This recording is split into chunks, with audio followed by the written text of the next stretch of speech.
Welcome to the 8th episode of the Tell Like It Is Hip Hop News Reaction Podcast. This is your host, SP the Artist. And I don't know how to feel about this Drake and Pusha T, man. I kind of wanted Drake to respond. What do you guys think? Stay tuned. Welcome to this 8th episode of the Tell Like It Is Hip Hop News Reaction Podcast. This is SP the Artist signing in today.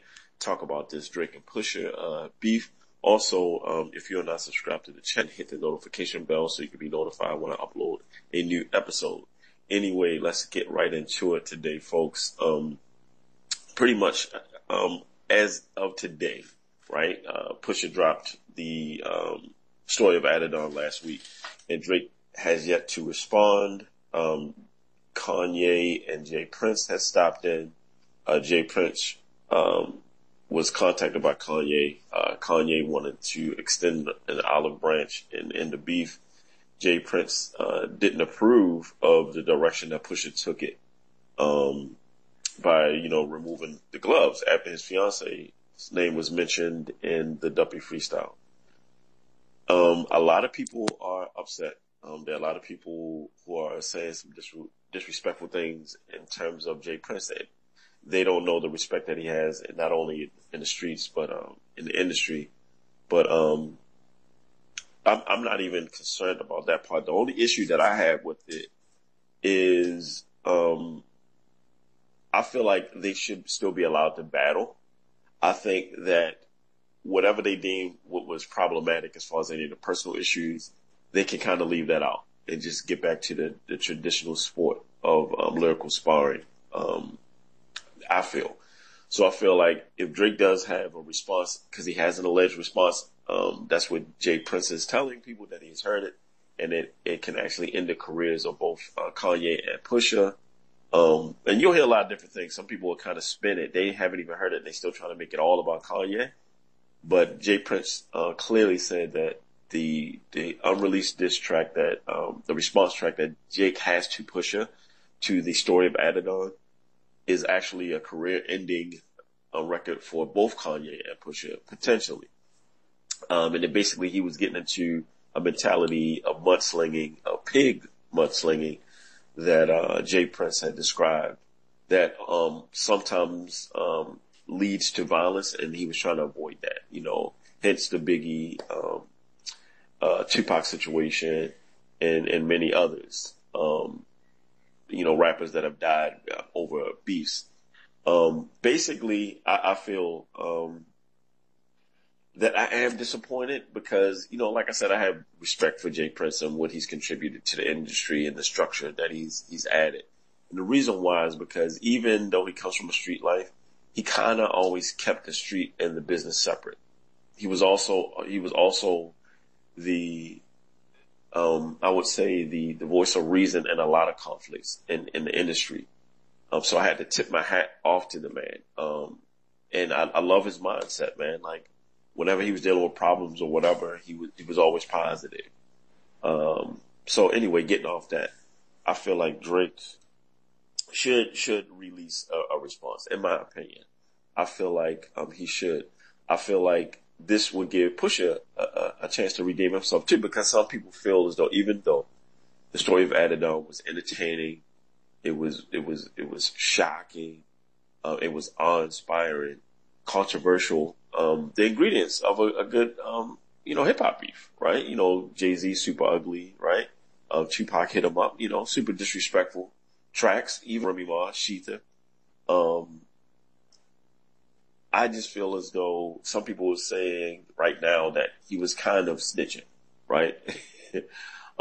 Being kind of like a rapping Wendy Williams, as I heard it was called. I believe super producer James Fauntleroy, he had said that and sent out a bunch of tweets, kind of going at Pusha based on his lines towards 40 and things of that nature. I don't know. I feel like both of them should just simply, clean it up a bit in terms of not necessarily not being disrespectful, but to leave family members and people in their personal lives out of it, but just attack each other on character flaws and just different things.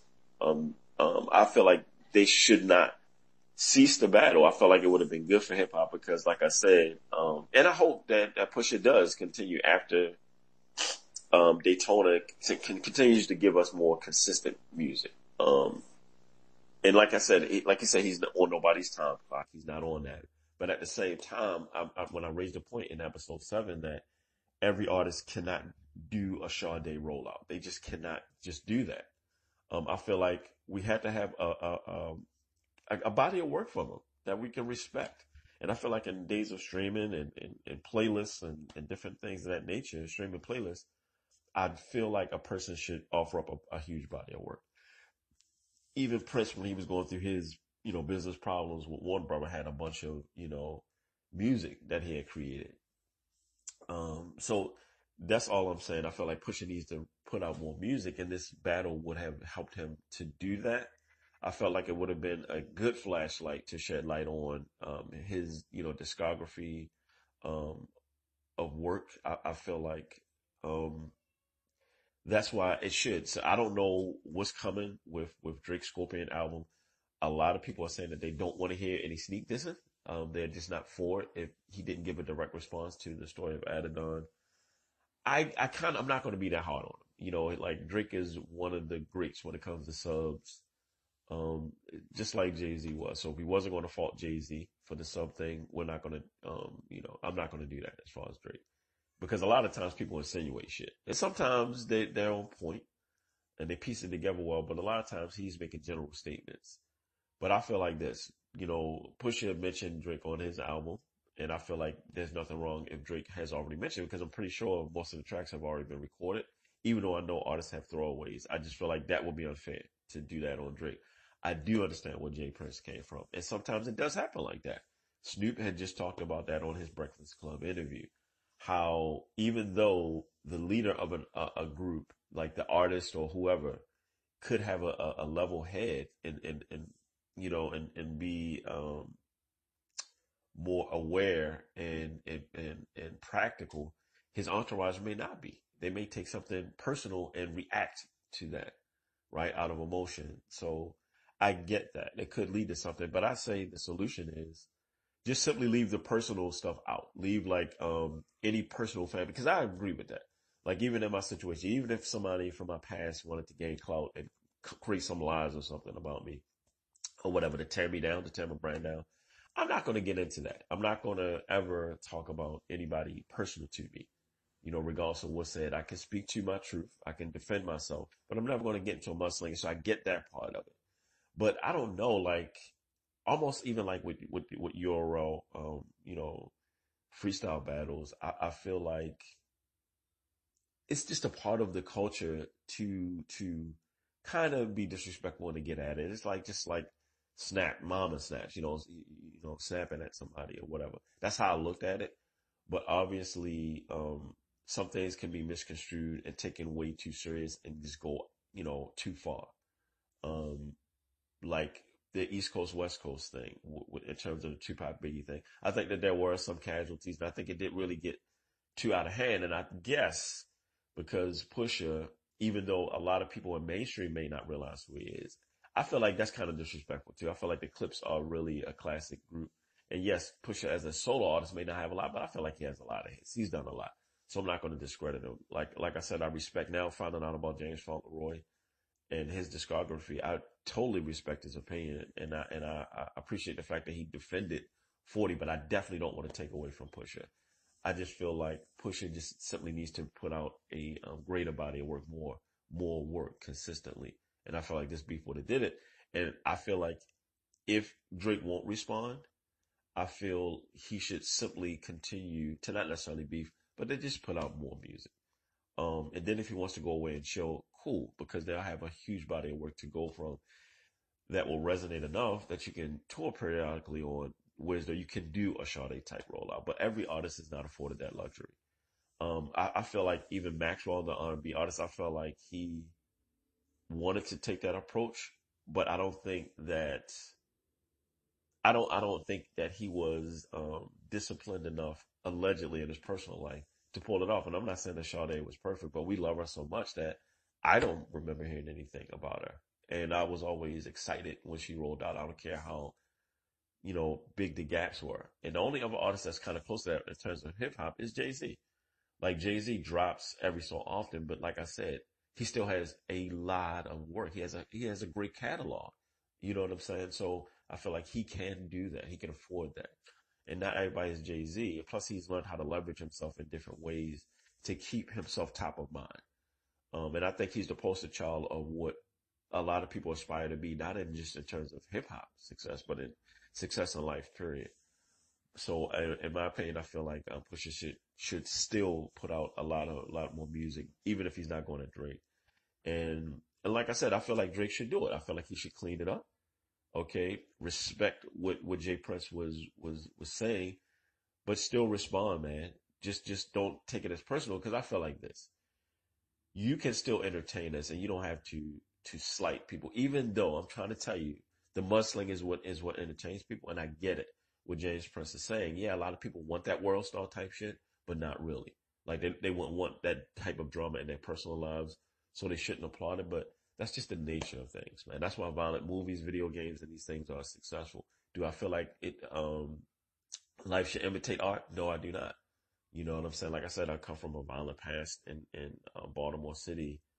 And I've came to a level of my life of maturity where as though I can listen to music, see movies and see things, and I'm not going to, mimic them or repeat those things. I have that wisdom, but not everyone has that awareness.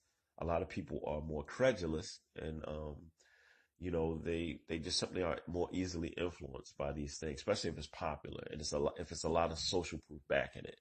So I get what Jay Press is saying. So if that's the case, then okay, leave the personal stuff out of it.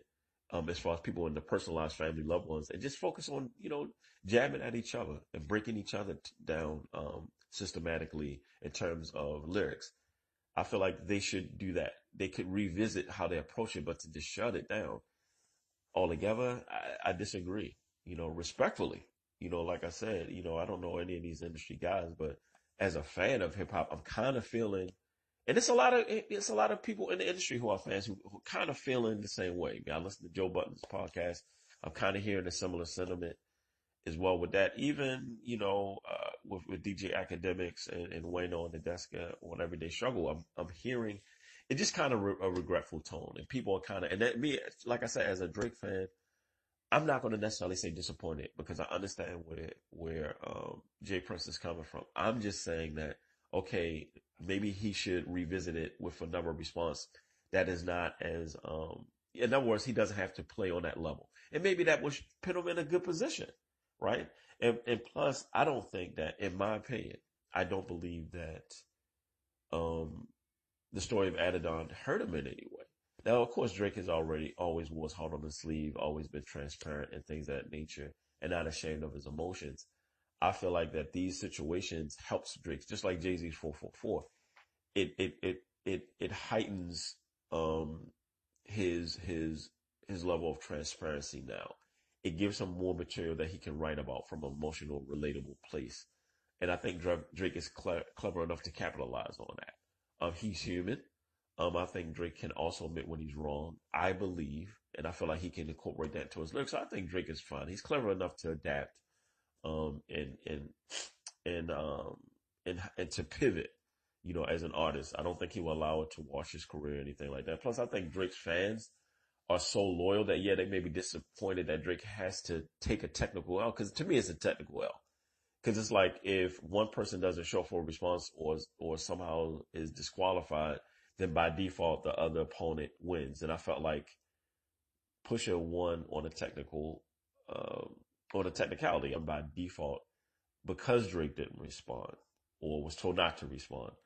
Um, I feel like stepping back and looking at the situation, I'm not putting a timeline on it. Like I said, I'm still willing to hear what Drake has to say. And I think most people are. And I think Drake is aware of that. So I think that that's why he's not necessarily in panic mode.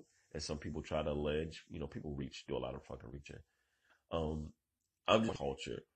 Maybe they can set a new precedent that, hey, look, you don't have to necessarily pour people's personal, loved ones, their friends, people close to them into it. You can kind of hit them at home with just talking about them, focusing on them. It's just how clever you are, how creative you can be in doing that. Now I get why people are acting like they don't understand why the whole Drake going at Kanye, because if I'm lending you my assistance writing, putting behind me, you getting on stage and kind of tearing at my brand. Now let's just say, I'm just throwing out there, right? Let's just say, yes, there has been some fucked up politics in radio, whereas if you, who you're backed by, and Joe, listen to the Joe Button podcast, by the way, because you have to understand, I'm a civilian as of right now, and I'm not connected to the industry, but Joe being someone who has been a vet in the hip hop industry, you got to hear that perspective.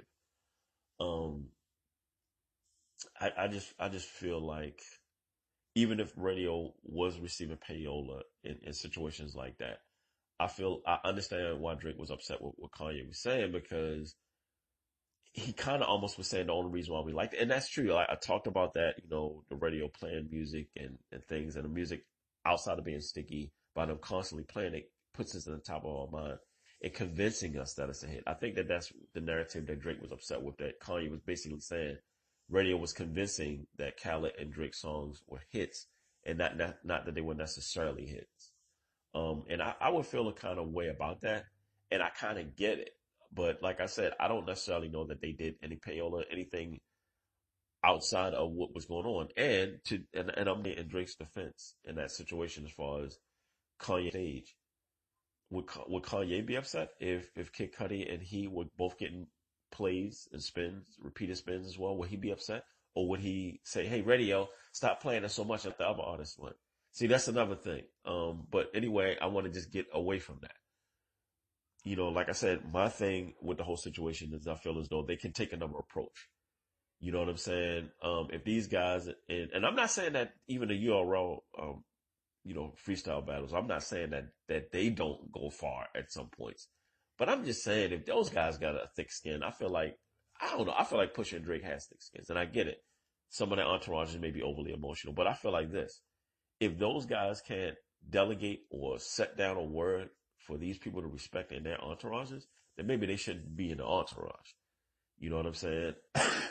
And 50 was saying that when he had first came in, just like when he had cut Bangle Smurf off. It's not that he didn't have a love for him, but he understood that he was going to be doing endorsements and corporate stuff. And yes, while he understood that he was coming from gangster, that he was just simply revisiting stories and things that he knew, hood tales. He didn't want to, compromise any of the endorsements and things that he was coming down. So he made the wise decision to say, hey, listen, if you're going to be a live wire and a liability to our team, I can't fuck with you. Now we got paid security and things. There's nothing wrong with it. There's nothing wrong with them saying how we rocked out in the streets, but this is a different thing. I'm gonna need you to behave different. Put your businessman hat on, and I'm getting that. So I think that they should simply take that approach that 50 took, with his early G Unit entourage, in terms of the Bangle Smurf thing or anybody else that was a unnecessary live wire. Because 50, the reason why I respected him, he had the ability to separate the street business when he did that, when he made that move, because he never minded representing gangster, because that's where he come from. I mean, that's the part of the street culture that he come from, derives from. And any of us from street culture understand that. But like right now, I'm not in the streets. I'm not no longer a hustler. I'm not carrying illegal weapons anymore. So, I get where 50 was saying. I'm putting on my businessman hat. I'm not going to be reacting emotionally if somebody says something crazy and wanting to fight people. I'm not. I have a lot to lose because I'm building stuff. Um, you know what I'm saying? And here's the thing. Cause to me, I feel like there's no such thing. I think like the power of broke and that whole thing as far as with Dame and John is to realize your value even if you don't have money already, and that because you don't have any money, you don't have anything to lose going for it, but everything to gain. And I feel like that what you have to gain based on the value you have, um, is already valuable. So you're really not broke. I think you're only broken mentally as far as mindset when you don't set forth to promote it and to do it and to make big of it. Um, anyway, I don't tangent about these things. All I'm saying is they should definitely have their entourages on the same page. Maybe Drake should revisit the response and not necessarily get as personal and just keep it that level. Just give us some entertaining bars, clever bars, was though we like it, because if he could come from the perspective that Pusha was using smoke and mirrors to try to distract us by getting too personal and getting Wendy Williams-ish with it, right? And say, hey, nigga, get back to the hits. You don't got many hits. You know what I'm saying? I basically can go at you bar for bar. I wasn't afraid. That was the point. You know, now you're bringing all this stuff in that has nothing to do with the initial battle. I feel like Drake, and I kind of got off that. I feel like Drake had a right to feel away because he was helping Kanye. And I heard he didn't even get credits on Kanye's, Yikes on his new, album, his New Year album. And I don't think that was fair. I feel like it was a personal thing. And I get it if Kanye feels away. But Kanye, even if he takes a neutral stance in this, right? Let's just say Kanye has always taken a neutral stance. Like, he's personally haven't had anything against Drake, right? Let's just say that. And that he just simply used Drake and Khaled. He sacrificed them to make a point about radio, which I feel like is just not cool. He could have generalized, in my opinion. Now, I'm not saying that Kanye did say he had some mental issues. That's true.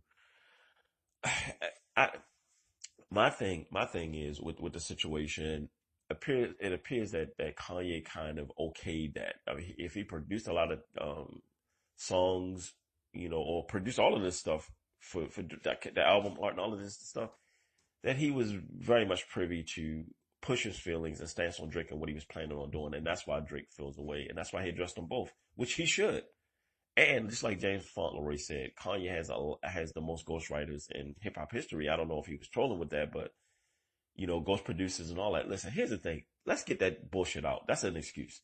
It's an excuse to leverage, and because the purist thing, that shit doesn't matter. That's just been. We found out that a lot of so-called purists and shit, these people have writers too. Take that bullshit off the table. To me, it's just an excuse for people who envy someone and want to strip them of their legacy. It's not the body of work, it's how you got to fuck that shit. If you got a good ear, you consistently produced and put an added value for fans, hip hop fans of the culture. We love it. I don't give a fuck if you teamed up with people. That's what songwriters do. Take a songwriting fucking course. A rapper is still a fucking songwriter. They can collab with people. It's just that we make things taboo, right, in our culture. And I'm going to say it, African American culture. The same way investors, the same way, let's just say entrepreneurs, right? Entrepreneurs since the beginning of time borrowed money, didn't have money. They had the intellectual property idea, and they borrowed money to make the idea a reality, right? They allow people to invest back money that they put up to help them, right? But in our black community, you're shamed for that. If you're a business person, you go to ask for money, they shame you for it. And I feel like that's exactly what's happening with the songwriting thing in terms of rappers, country music, R&B artists, pop artists. I feel like they shame the rappers for doing what songwriters do in general. And I think it's bullshit. If you got a good ear and put out good tracks, that's it. So I am signing out of this episode. I hope you guys enjoy. Remember to subscribe, like, share, and also follow my Anchor podcast. I'm also on Google and iTunes. Hey, you know, like I said, man, come on, Drake. You know, get a response, clean it up or whatever. You know, just keep it G. You know what I'm saying? But don't deny us fans. That's how I feel. So this is SP the Artist signing out on the 8th episode.